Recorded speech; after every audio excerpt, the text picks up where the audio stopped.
loop it inside, and I'm going to hit a nice sweeping draw from the inside right to left.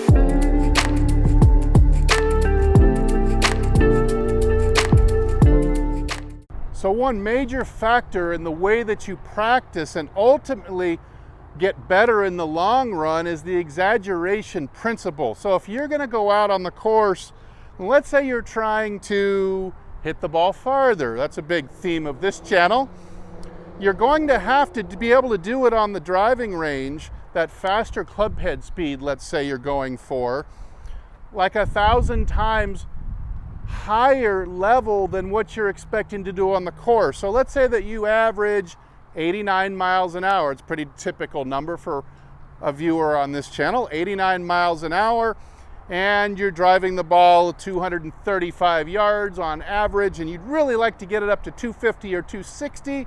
You just know that's going to make a big difference in your game, so you know that you're going to have to get up to 95 miles an hour to average that.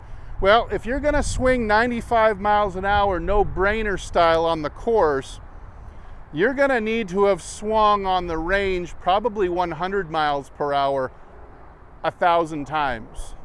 Going to have to have done it for a while. Then 95 becomes built in automatically. But just because you've hit a few balls on the driving range as hard as you can to get to 95 miles an hour, you simply will not be able to swing that way and hit the quality shot that you need on the golf course. That is a max effort. That is uncomfortable, and you cannot take uncomfortable out to a scoring round of golf. Now, I'm working on getting rid of a little bit of my leftwards pointing layoff move. So what I will have to do is not just swing correctly where I point the club parallel to the intended line of flight, but I'm probably going to have to cross the line maybe at least as much as I was laying it off, maybe even double or even triple. Now, that's going to come with a lot of uncoordination. I'm going to hit some pretty crummy shots. Let me give it a shot here. We'll look at the replay and see if I am practicing efficiently or not in order to really fix the problem at hand. So I'm going to purposely go way across the line here.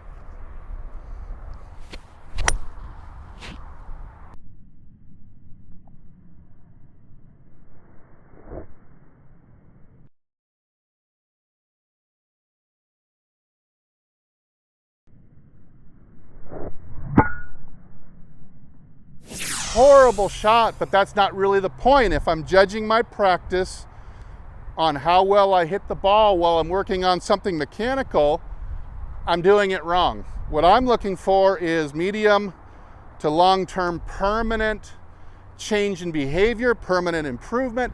And you see from the slow motion replay on that swing that I went way across the line, almost kind of half to Matthew Wolff level.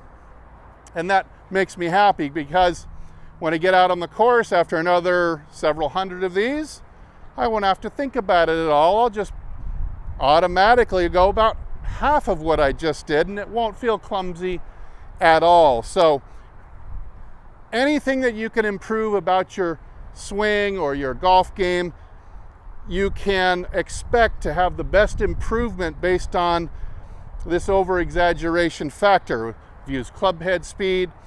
For me personally, going a little across the line at the top on exaggerated fashion.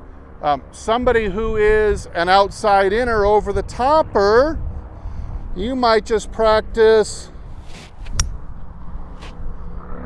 swinging as far inside out as you can. Let's say you're 5 degrees outside to in on average with your driver, practicing at 0.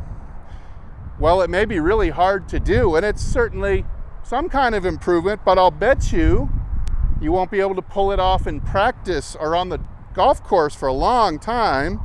So instead, watch this. I'm going to go back straight, loop it inside, and I'm going to hit a nice sweeping draw from the inside right to left. Contact and control of direction, those kind of go out the window. What you're really looking to do is perform the task, repeat it in an exaggerated fashion until finally coordination starts to build behind it. It'll start to get easier and easier, and your ball flight will improve, your consistency will improve.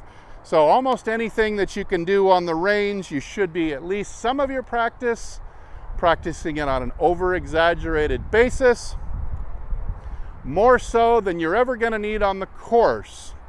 Higher level makes it easy to drop down in quality and still hit the mark. All right, so I'm going to go back to working on my little issue of not getting the club laid off, because it helps me drop it in the slot better. It helps me pick up more club head speed. I love both of those things. So I'm going to keep working on it, but thank you so much for watching. I'm Steve, and as usual, I'll either see you in the next video or I'll see you longer and straighter down the fairway. Everybody take good care.